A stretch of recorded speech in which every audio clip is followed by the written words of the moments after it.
자, 오늘은 이 변화산 사건입니다. 예수님이 제자들을 데리고 산으로 오르신 사건, 유명한 사건입니다. 세 명만 데리고 왔습니다. 베드로와 야고보, 요한입니다.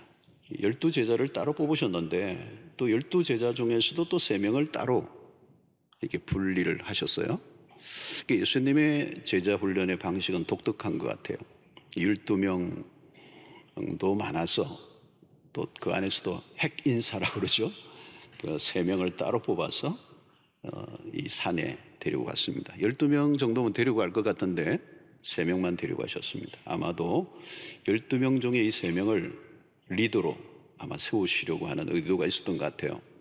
그래서 이 세 사람에게만 특별한 광경을 이제 목격하도록 하신 것입니다. 실제로 사도행전으로 넘어가면 이 베드로, 야고보, 요한이 예루살렘 교회의 핵심적인 리더가 됩니다. 아마 이런 의도가 많이 있었으리라고 생각하는데요. 오늘 산 위에서 어떤 일이 일어났는가? 오늘 그들 앞에서 변형됐다, 변형대사 이 단어가 나옵니다. 예수님의 모습에 변형이 일어났다. 오늘 3절에 보니까 그 옷에 광채가 나며 옷에 광채가 났다는, 그리고 세상에서 빨래하는 자가 그렇게 희게 할 수 없을 만큼 매우 희어졌더라. 야, 흰 옷인데 그냥 흰 옷이 아니에요. 광채가 나는 흰 옷입니다. 가끔 이단들이 이런 옷을 입더라고요. 흰 옷을 입고 이러는데 이걸 흉내내는 거예요. 예수님의 이 흰 옷을 흉내낸 것 같아요. 예수님도 아니면서 흰 양복을 입은 사람들을 조심하시기를 바랍니다. 오늘 그런 분이 혹시 계시면 그건 아니고요. 교주들이 그렇게 하신다는 거. 흰옷은 영광을 상징합니다. 그리스도의 영광, 거룩, 하나님 그리스도의 신분을 이렇게 드러내고 있죠. 옷만 변한 게 아닙니다. 오늘 마가는 언급하지 않지만 마태는 언급하는데 17장 2절에 보니까 그들 앞에서 변형대사, 그 얼굴이 해같이 빛나며 옷이 빛과 같이 휘어졌더라. 얼굴에 빛이 났다는 겁니다. 이게 광채인데 이 빛이 어느 정도의 빛인가? 요한계시록 1장 16절을 보면 그리스도의 얼굴에서 이런 광채가 난다. 그의 오른손에 7별이 있고 그의 입에서 좌우에 날선 검이 나오고 그 얼굴은 해가 힘있게 비치는 것 같더라. 여러분, 우리 해를 바라볼 수 없죠. 강력하기 때문에. 그런데 해가 힘있게 비치는 것 같더라. 그 예수님의 얼굴에서 막 광채가 확 나오는데 이 빛은 어떤 빛인지 알 수가 없어요. 예수는 빛의 원천이시죠. 모세가 하나님의 영광을 살짝 스치듯 보았는데도 그의 얼굴에 그 하나님의 빛이 그 얼굴에 반사가 되죠. 그래서 반사되어서 모세의 얼굴에서 반사가 되어서 그 빛이 나오는데 이스라엘 백성들이 모세가 산에서 내려올 때 그 광채가 너무 찬란해서 볼 수가 없었어요. 두려워가지고. 예수님의 이 변형은 인성을 가진 예수의 얼굴을 일시적으로 가리시고 영광으로 가득한 신성이 드러나는 장면이 바로 이 변화산에서 변합니다. 자, 이 경이로운 장면입니다. 여러분 상상을 해보셔도 옷은 말할 수 없이 찬란하게 흰 옷이 빛이 나는 거고 광채가 나고 있고 또 얼굴에도 빛이 이제 비추어지는 모습입니다. 자, 또 하나의 경이로운 특이한 사건은 그곳에 엘리야와 모세가 나타났다는 겁니다. 두 사람은 구약의 상징적인 인물입니다. 구약의 두 거두, 이스라엘 역사의 최고의 거장들입니다. 여러분, 이 인물들이 누굽니까? 모세는 지금 죽은 지 1400년 전의 사람입니다. 엘리야는 900년 전 사람이에요. 그리고 엘리야는 죽음을 보지 않고 하늘을 올리었다는 선지자입니다. 그런데 갑자기 이 변화산에 나타난 거예요. 자, 여러분 모세 하면 떠오르는 산이 있어요. 신의 산입니다. 엘리야는 호렙산이죠.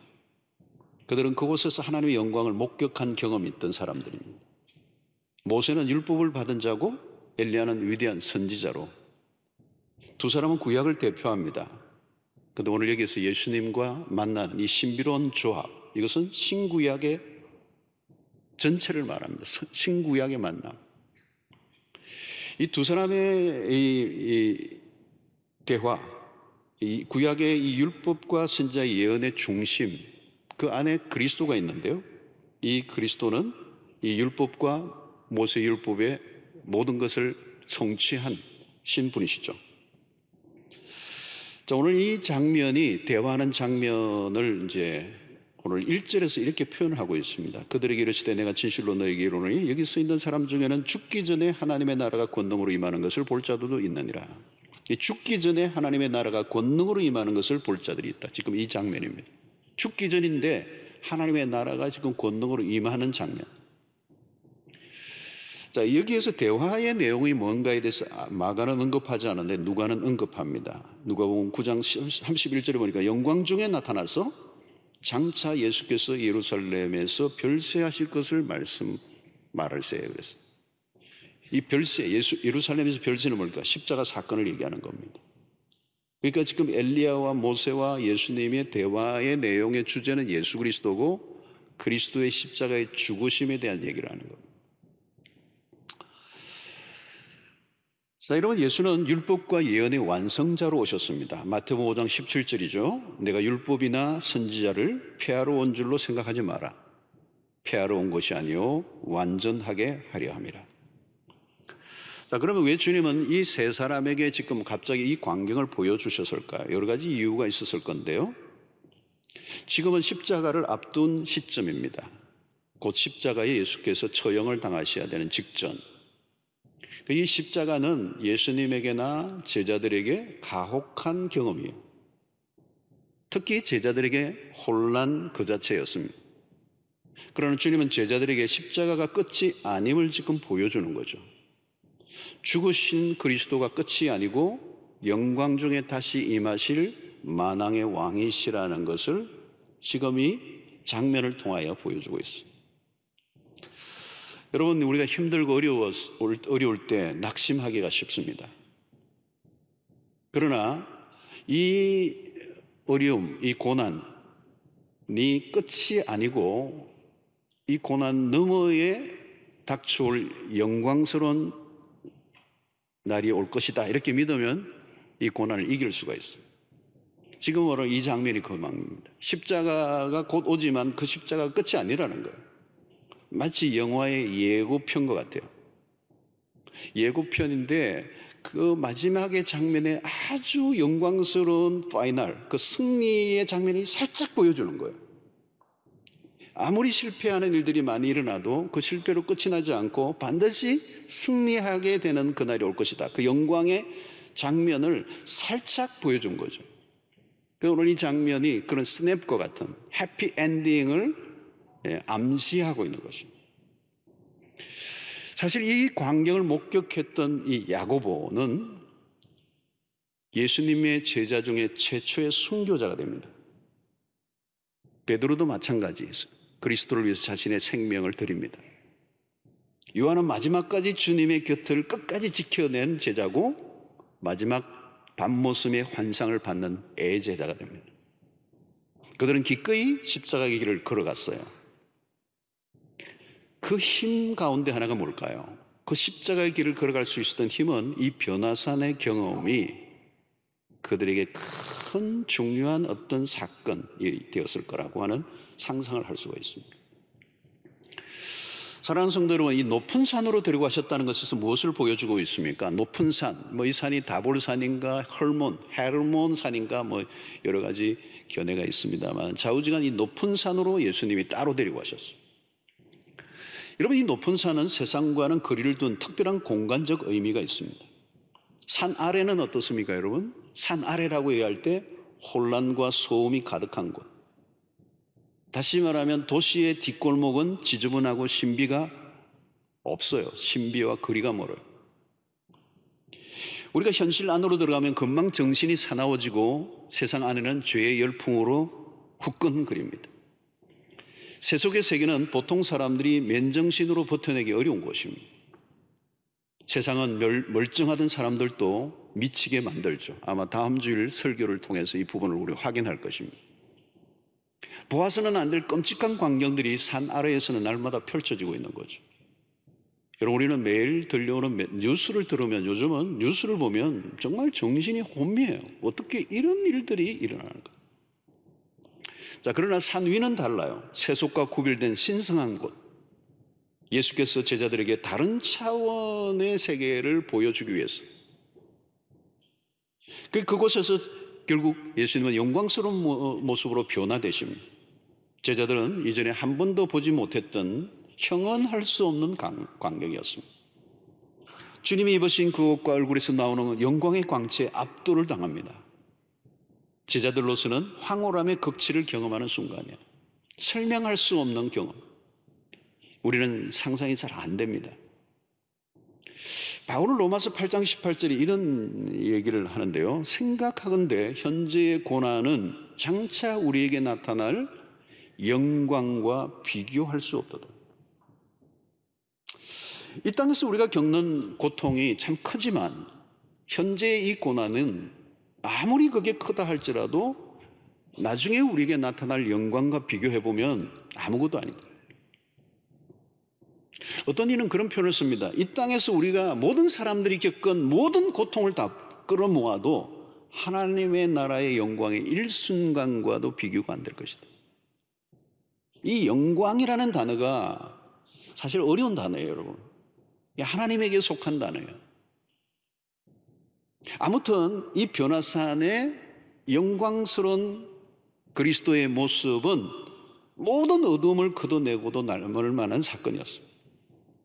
변화산에서의 신비로운 체험은 제자들의 일생의 큰 자산이 되고도 남을 일이었습니다. 신비한 체험은 힘든 현실을 살아가는 우리에게 큰 위로와 힘을 줄 수가 있습니다. 밤모섬에 갇혀있던 요한에게 하늘의 계시들이 주어졌어요. 그것은 고난받는 성도들에게 그 시대에 큰 위로와 격려가 되었습니다. 고통받는 현실만 보면 한순간도 버텨내기 어렵지만 그 너머를 보는 눈이 열리면 소망이 있습니다. 아마도 제자들의 생애에 잊을 수 없는 최고의 영적 경험이 바로 이 변화산 위에서 있었습니다. 사랑하는 성도 여러분, 우리도 신앙생활을 하다 보면 신비한 경험을 할 때가 있습니다. 신비한 경험. 사람들마다 차이는 있지만 특이한 경험을 하는 거죠. 그걸 우리는 신비라고 합니다. 미스터리라고. 여러분, 신비라는 게 뭘까요? 인간의 이성으로는 이해하거나 설명할 수 없는 무엇이에요? 어떤 경험이죠. 육의 세계에서는 영의 세계를 이해하기 어렵습니다. 이것은 경험한 사람만 아는 세계가 있어요. 물질 세계를 통해서는 얻을 수 없는 깊은 만족과 기쁨이 이 영의 세계에서 일어나는 거예요. 어거스틴은 그런 경험을, 자신이 했던 어떤 경험을 이 한마디로 얘기해요. 마음이 이상하게 뜨거워졌다 그랬어요. 엠마오로 가던 두 제자들에게도 그리스도께 부활하신 그리스도께서 말씀을 풀어주실 때 가슴이 뜨거워졌다 그랬어요. 실제적으로 성경을 읽다가 머리끝부터 발끝까지 온몸이 달아오르는 듯한 뜨거움을 경험할 때가 있어요. 어떤 분은 성경을 읽다가 눈이 확 열리는 거예요. 이게 이 눈이 아니고 영안이 열리는 거예요. 그냥 성경이 툭툭 튀어나오는 입체적인 언어로. 어떤 경우에는 예배 가운데 영적인 몰입을 하는 경우도 있어요. 깊은 몰입에 빠지는, 기도하는 가운데 하나님의 임재를 무서울 정도로 경험할 때, 여러분, 영적 세계에 신비한 일들이 많이 일어나요. 이게 뭐냐면 어떤 초월적인 경험이에요. 사람마다 다릅니다. 다 다양해요. 어떤 특정한 어떤 경험, 이것이다라고 하는 게 없어요. 그러나 하나님과 나만이 아는 어떤 유의 경험이 있다는 거예요. 바울 역시 이런 체험을 했습니다. 기이한 경험을 했어요. 그게 뭐냐면 셋째 하늘에 이끌려 들어가는, 그래서 내가 몸 안에 있는지 몸 밖에 있는지 알 수 없는 그런 경험이에요. 고린도서 12장 2절로 4절이 이 말씀입니다. 내가 그리스도 안에 있는 한 사람을 아노니 사실은 바울이에요. 근데 자기 자신이라고 말하지 않아요. 그는 14년 전에 셋째 하늘에 이끌려 간 자라. 그가 몸 안에 있었는지 몸 밖에 있었는지 나는 모르거니와 하나님은 아시느니라. 내가 이런 사람을 아노니 그가 몸 안에 있었는지 몸 밖에 있었는지 나는 모르거니와 하나님은 아시느니라. 그가 낙원으로 이끌려 가서 말로 표현할 수 없는 말을 들었으니 사람이 가히 이르지 못할 말이로다. 바울의 경험은 아무나 할 수 있는 게 아니죠. 엄청난 체험입니다. 그러나 자신이 한 체험을 자랑하지 않아요. 내가 그런 체험을 한 사람을 알고 있다 이렇게 했습니다. 가끔 천국에 갔다 왔다가 간증하는 사람들이 있고 책으로 나온 경우도 있습니다. 거짓말일 경우가 많아요. 물론 그 사람을 알 수는 없는 거예요. 그 성경과 좀 다른 얘기를 하는 경우는 좀 의심스러운 거죠. 바울은 개인적인 체험에 대해서 말을 매우 아꼈습니다. 자신의 체험을 이야기해도 온전히 이해할 수 있는 사람이 없기 때문이에요. 오해를 낳을 가능성이 많고 바울의 반대자들의 공격에 빌미를 줄 가능성이 있기 때문에, 또 개인적인 체험을 이야기하다 보면 하나님보다 자신이 더 드러날 위험성이 높기 때문에. 여러분, 오늘날 영적 세계에서 체험을 추구하는 사람들이 있습니다. 역사 속에서 수도원 운동이 일어날 때도 있었습니다. 동굴 안에서 속세와 연을 끊고 살아가는 사람들이 있는가 하면 수도사들끼리 경쟁을 하듯이 더 높은 기둥 위로 올라가기도 하였어요. 아무튼 영적 세계의 신비한 경험들이 분명히 있는 거죠. 구약시대에도 하나님의 백성들이 쉐키나의 영광을 목도하는 일이 있었습니다. 그것은 하나님이 지금 우리와 함께 하심을 강하게 경험하는, 하나님이 당신의 영광을 독특한 방식으로 하나님의 사람들에게 드러내실 때였다. 여러분들은 어떻습니까? 여러분들은 어떤 영적인 체험을 해본 적이 있습니까? 설명할 수 없는 나만의 비밀, 하나님과 나만의 비밀. 주로 우리가 경험하는 것은 하나님의 임재의식입니다. Presence of God입니다. 하나님의 임재, 하나님의 현존. 그분은 초월에 계시는 분인데, 초월에 계시는 분이 오늘 우리 안에 내재하시는, 지금 우리 가운데 지금 나와 함께 현존하시는 하나님으로 경험하는 것. 그게 임재라는 것이죠.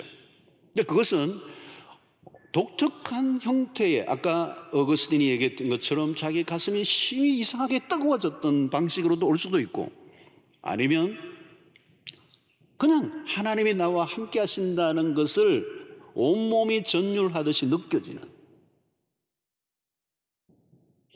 야, 오늘 힘든 설교예요. 이게 경험하신 분들은 지금 고개를 끄덕끄덕 하실 수 있고, 말씀이 깨달아질 때도 마찬가지예요. 여러분, 어떤 말씀이 깨달아지는데 그게 내 존재를 흔드는 방식으로 찾아올 때가, 그건 나만이 아는 경험이에요. 여러분, 신앙생활이 밋밋하십니까? 무엇인가 오리무중입니까? 영적인 체험이 필요한 부분이 많아요. 우리가 사랑의 하나님을 이론적으로 알 수는 있지만 실제로 경험하는 일은 다른 거거든요. 정말 하나님의 사랑의 하나님이시구나. 경험하지 못하면 추상적인 하나님이 될 뿐입니다. 초월에 계신 그 하나님을 내 일상 속에서 어떻게 경험하는가, 이것은 설명할 수 없는 것이지만 이스라엘 백성들이 성경을 통해서도 우리는 수 없는 역사 속에 이스라엘 백성들 하나님을 다양한 방식으로 경험했던 것처럼 오늘 또 우리 안에 그런 하나님과 나만이 아는 특별한 체험은 영적인 큰 자산이 될 수 있다. 오늘 이 변화산 사건은 베드로와 야고보, 요한의 인생에 중요한 결정적인 사건이 되었다. 자, 오늘 이 변화산에서 일어나는 사건의 베드로의 반응을 한번 보십시오. 황홀한 경험이었어요. 너무도 좋았던 거죠. 여러분, 이때는 좀 잠잠해야 돼요. 그런데 베드로는 가만히 있는 스타일이 원래 아니잖아요. 바로 앞에서는, 바로 앞부분에 8장에서 무슨 일이 났습니까? 막 그냥 말하다가 예수님에게 혼났죠. 사탄아, 내 뒤로 물러가라. 그 정도면 좀 조심해야 되는데 여전히 입을 열어 베드로다운 발상을 하나 해요. 그게 5절입니다. 베드로가 예수께 고하되 라비여 우리가 여기 있는 것이 좋사오니 우리가 초막셋을 짓되 하나는 주를 위하여 하나는 모세를 위하여 하나는 엘리야를 위하여 하사이다 하니 초막셋을 짓자는 제안을 했습니다. 여러분 이것이 주님을 위한 최상의 일인 줄로 생각했겠죠. 그런데 착각입니다. 여기 얼마나 부질없는 제안을 한 것인지 6절을 보면 이는 그들이 몹시 무수함으로 그가 무슨 말을 할지 알지 못함이더라. 베드로뿐만 아니라 다른 두 제자도 두려움에 차서 제정신이 아니에요. 자기가 무슨 말을 하고 있는지도 모르는 겁니다. 누가복음은 좀 더 구체적으로 기술하는데요. 누가복음 9장 32절 보니까 베드로와 및 함께 있는 자들이 깊이 졸다가 온전히 깨어나 예수의 영광과 및 함께 선 두 사람을 보더니 그랬어요. 여러분 예수님은 산으로 가실 때마다 기도를 늘 하시는데 그때마다 따라오는 다른 하나의 장면이 있는데 제자들이 늘 졸고 있다는 거예요. 오늘도 여기 보면 그냥 조는 게 아니라 깊이 졸았다는 거예요. 제자들이 자꾸 조는 장면이 나와요. 왜 그럴까요? 본래 따라다니는 사람들은 피곤해요.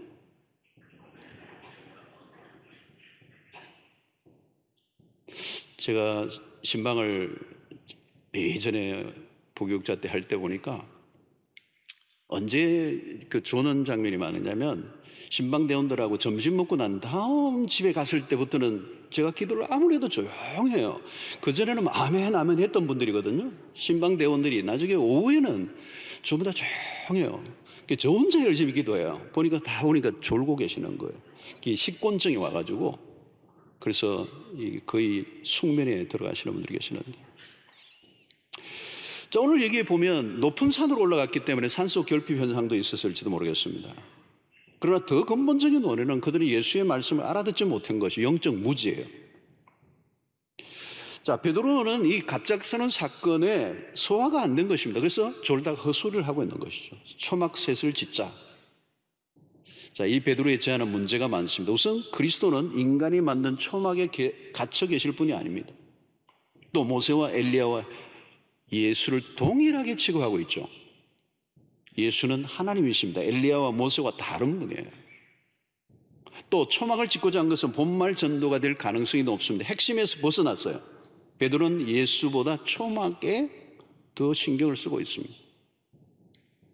자, 베드로의 결정적 실수는 뭐냐? 여기가 좋사온입니다. 변호사의 체험은 최상입니다. 그보다 더 좋을 수는 없어요. 베드로의 이 모습에 동의가 되는 부분이 있습니다. 너무 좋으면 우리는 그것을 떠나지 않으려고 하죠. 아마도 베드로의 일생에도 이렇게 좋은 영적 경험은 없었을 것입니다. 여기 있으면 좋겠습니다. 이전에 제가 기도원에 열심히 다닐 때가 있었는데요. 며칠씩 금식을 하고 은혜를 막 받으면요, 산 아래로 내려가고 싶진 않아요. 구름이 같은 거예요. 구름이 다른 세상 같은 거죠. 죄악의 많은 세상에 발을 담그고 싶지 않은 마음이 막 드는 거예요. 부흥의 은혜가 넘치면 사람들이 일어나지를 않아요. 다들 여기가 좋사오니. 은혜가 넘치는 교회 특징이 뭐예요? 사람들이 교회 안에서 살려고 하는 사람들이 생겨요.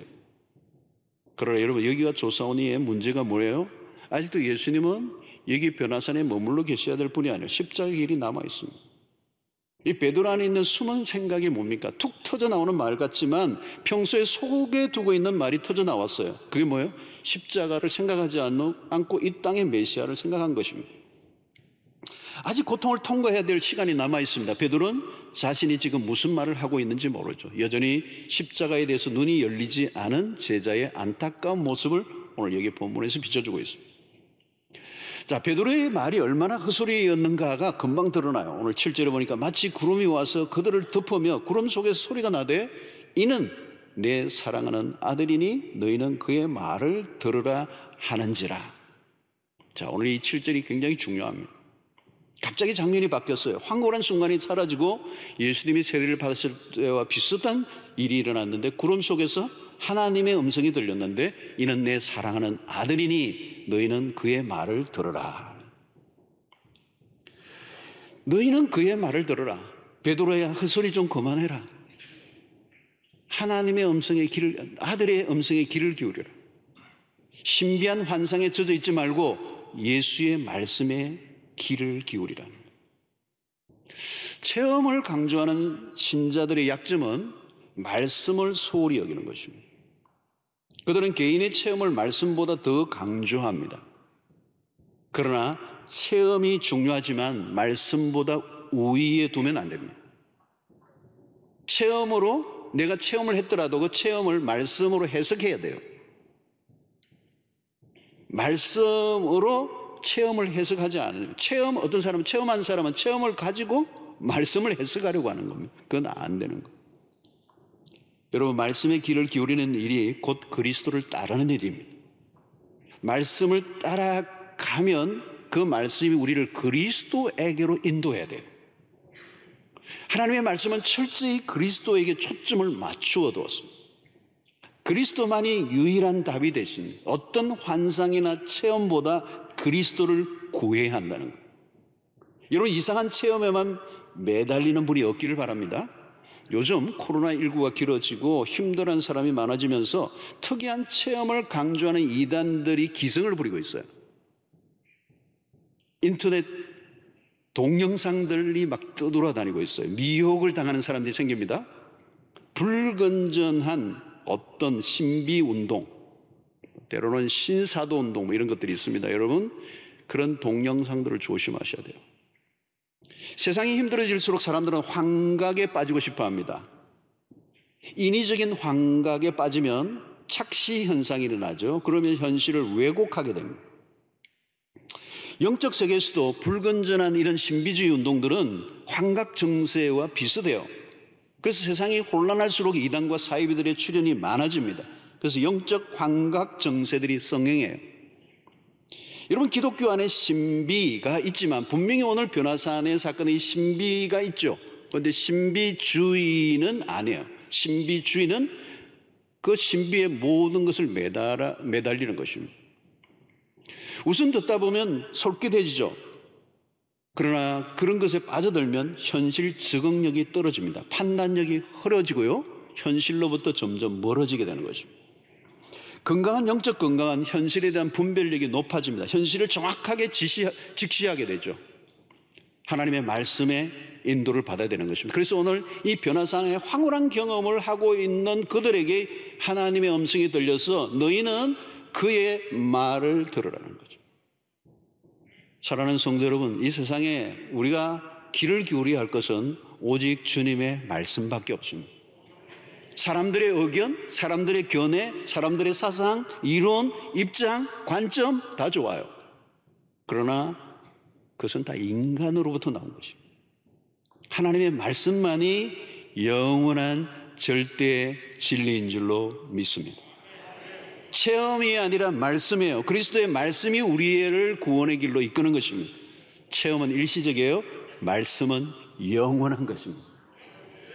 자, 오늘 8절이 7절과 중요한 말씀. 8절 문득 둘러보니 아무도 보이지 아니하고 오직 예수와 자기들 뿐이었더라. 신비한 관객이 다 사라져버렸습니다. 그리스도만 남았어요. 누가복음 9장 36절은 더 선명해요. 소리가 그침에 오직 누구만요? 예수만 보이더라. 너무도 중요해요, 여러분. 오직 예수만 보이더라. 엘리야와 모세는 보이지 않아요. 사라졌어요.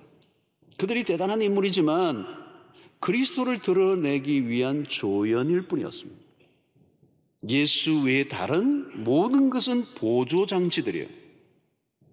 그리스도와 비교할 수 있는 사람은 아무도 없습니다. 오직 그리스도에게 집중하라는 거예요. 그리스도만 보였더라고요. 사랑하는 성도는 오늘날도 마찬가지, 오직 그리스도만 드러나야 합니다. 초막셋이 필요하지 않은 이유예요. 우리가 자칫하면 사람을 따라다닐 때가 있습니다. 신천지 보세요. 문제가 무엇입니까? 교리 공부를 하다 보면 그 끝에 누가 있느냐 하면 이만희라는 교주가 나타나요. 앞에서는 전혀 얘기하지 않아요. 근데 끝에 가면 보혜사 이만희 교주가 나타납니다. 어떻게 책이 이렇게 빠져들어갔을까? 이 집단 체면과 같은 현상이에요. 사이비 교주가 시대마다 출연을 하는데요, 특별히 한국에 많아요. 한국에 많아요.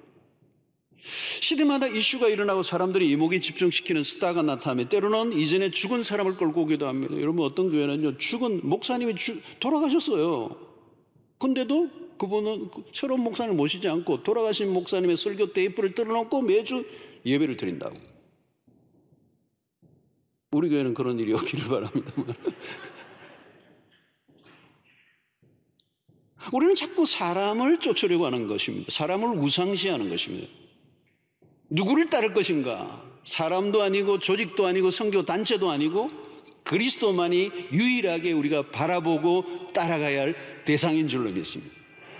사람을 쫓으면 여러분 실망하는 순간이 반드시 오게 되어 있습니다. 여러분 속지 마십시오. 구원자는 오직 예수 그리스도이십니다.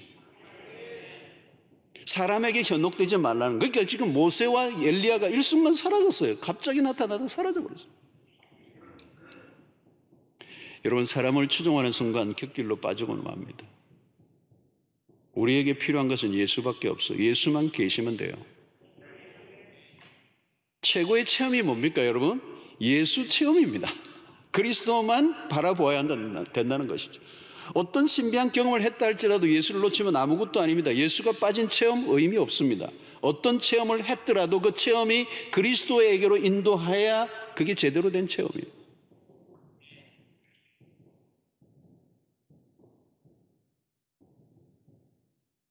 질병의 고통 속에서도 그 질병이 낫지 않아도 그 질병으로 인하여 십자가의 그리스도를 깊이 만나게 되었다면 그게 제대로 간 겁니다.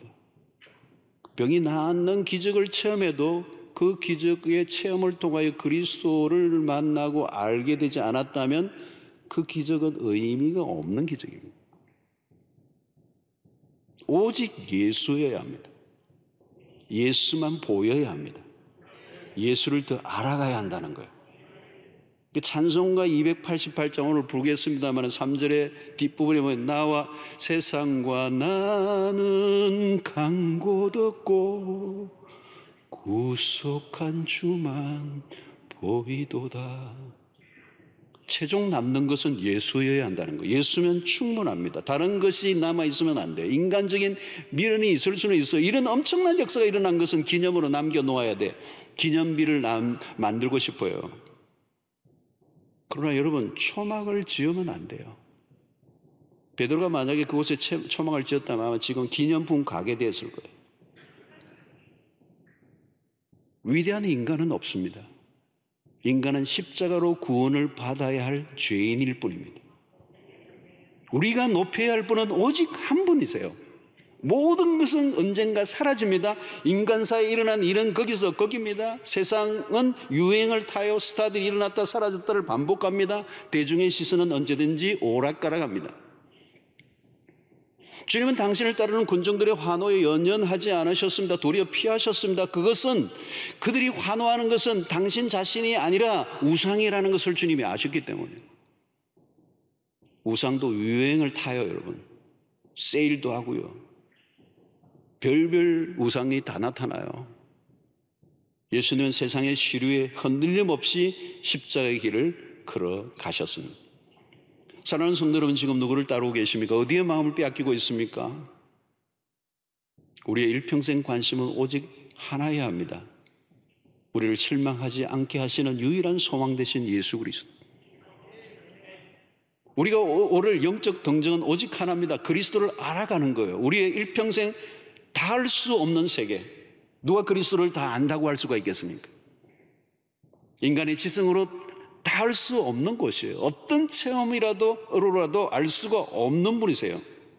변화되신 그리스도를 통해서 우리에게 갈 길을 보여주십니다. 영원하신 그리스도를 따라가는 것이 우리의 유일한 목표라고 하는 사실을 알려주시면서 오직 예수만 남았더라. 그러므로 여러분, 우리의 삶의 중심에 누가 오셔야 합니까? 그리스도이십니다. 여러분, 이 가정 주간에 가정의 달을 맞고 우리가 어버이날, 어린이날을 맞고 우리의 가정이 진짜 행복해지려고 하는 것은 그 아이를 잘 한다고 행복해 주는 게 아니에요. 우리의 가정의 주인이 그리스도가 되셔야 돼요. 오늘날 우리의 가정의 비극이 어디 일어납니까? 가정의 주인공이 자주 바뀌는 거예요. 돈 열심히 벌어올 때는 그 남편이 그 가정의 주인공이 되는 거예요. 봉투 내고 이럴 때 주인공이 되지. 그러다가 고3이 나타나면 깨갱하고 또 새로운 주인이 나타나요. 그리고 갱년기를 맞으면 또 여성이 또 천하 등극을 하시면서 온 집안을 장악하시는 역사가 일어나기도 하고, 주인공이 자꾸 바뀌어요. 여러분, 가정의 주인공은 오직 그리스도였어야 돼요. 우리의 삶의 기준은 언제나 그리스도였어야 돼요. 그리스도가 우리의 삶의 중심에 와야 돼요. 그리스도가 우리의 삶의 관심의 전부여야 돼요. 오늘날 우리는 다원주의의 시대를 살고 있습니다. 여기도 길 있고 저기도 길 있고, 여기로 가도 되고 저리도 되고, 다양한 이론과 철학들이 난무하고 있습니다. 왜 사람들이 똑똑해졌는데 세상은 더 혼란해졌습니까? 그리스도를 놓치면 그렇게 될 수밖에 없어요. 그리스도를 놓치면 여러분, 가정이 초토화됩니다. 무질서합니다. 혼란이 찾아옵니다. 의견이 조율이 안 됩니다. 그리스도를 놓치지 않으시게 되기를 축원합니다. 우리는 종교를 믿는 사람이 아닙니다. 예수를 믿고 예수를 따르는 사람들이에요. 기독교는 종교가 아니라고 그러잖아요, 여러분. 그가 길이요 진리요 생명이십니다. 기적 중에 기적은 예수를 만나는 것입니다. 암이 낫는 기적보다 그리스도를 아는 게 진짜 기적이에요. 성경을 통하여 그리스도에 대해서 눈이 열리면 그게 기적이라는 말이죠. 말씀에 눈이 열리는 것보다 더 놀라운 영적 경험은 없습니다. 그래서 말씀에 눈이 열리는데 그 말씀을 따라가니까 결국은 그리스도에게로 인도하고, 그 그리스도를 통하여 구원의 길이 열린다는 사실을 깨닫게 되는 거예요. 최고의 사건은 그리스도를 경험하는 것입니다. 그리스도가 누구인지 알면 우리의 삶의 혼란이 다 사라져버리고, 진리를 진리로 깨달으면 우리의 인생의 가치가 변하고 우리의 삶의 관점이 달라지는 거예요. 우리의 인생이 바뀌게 되는 것입니다. 그래서 오늘 이 7절 8절의 말씀이 너무 좋아요. 너희는 그의 말을 들어라. 오직 예수만 보이더라. 신앙생활의 핵심입니다. 사랑하는 성도 여러분, 우리 혼란 시대 주님의 말씀에 귀를 기울이시기를 축원합니다. 그리고 오직 그리스도만을 쫓아가는 신앙 되시기를 바랍니다. 세상의 다른 어떤 것을 따를 것이 아니라 그리스도만 보이는 인생을 살고, 그리스도만 보이는 가정이 되고, 그리스도만 보이는 우리의 삶의 모든 영역이 된다면 그리스도가 우리의 삶을 가장 최상의 세계로 인도해 주실 줄로 믿습니다. 우리 말씀을 생각하며 함께 기도하는 시간을 갖도록 하겠습니다. 사랑하는 성도 여러분, 영적 체험이 중요해요. 하나님과 나만이 아는 밋밋한 신앙이 아니라 깊이 몰입되는 하나님의 영광을 보는 그 은혜를 사모하십시오. 뿐만 아니라 우리의 신앙의 세계 가장 우리가 도달해야 될 것은 주님의 음성에 귀를 기울이는 것입니다. 어떤 특이한 환상이 아니라 하나님의 말씀에 귀를 기울이는 것입니다. 그리고 우리는 그리스도를 따르는 사람들이 사람을 따르는 것이 아니고, 어떤 사상을 따르는 게 아니고, 어떤 사람의 견해와 제안을 따라가는 게 아니고, 절대 진리, 영원한 하나님의 말씀을 따라 살아갈 때 우리의 삶에 승리가 있는 줄로 믿습니다. 그 말씀의 비경 안으로 들어가게 하여 주시옵소서. 우리 함께 기도하는 시간을 잠시 갖도록 하겠습니다. 기도하십시다. 오 하나님 아버지, 오늘 우리에게 주신 말씀을 통하여 우리의 신앙의 새로운 변화가 일어나게 하여 주시기를 원합니다. 산 위에서의 영적인 그 놀라운 경험을 하게 하여 주시고, 하나님과 나만이 아는 신비로운 경험을 하게 하여 주시고, 아버지 하나님, 우리의 세월이 흐르는 하늘에서 그 경험이 우리의 영적 자산이 되게 하여 주시고, 혼란하고 어려운 시대 속에서도 하나님이 보여주신 그 계시와 환상과 비전, 이 어려운 시대를 이겨내게 하여 주시고, 무엇보다도 하나님 그리스도를 더 알아가기를 원합니다. 하나님의 말씀에 더 귀를 기울이게 하여 주시기를 원합니다. 오늘 우리의 손에 쥐고 있는 이 말씀이 얼마나 놀라운 것인가를 깨달아 우리의 눈이 열리고 우리의 삶 달라지는 역사가 있게 하여 주시옵소서. 오늘도 이 시간 우리의 삶에 하나님 찾아오시는 그 주님을 깊이 만나는 은혜를 허락하여 주시옵소서. 주여 우리에게 힘 주시고 은혜를 더하여 주시옵소서.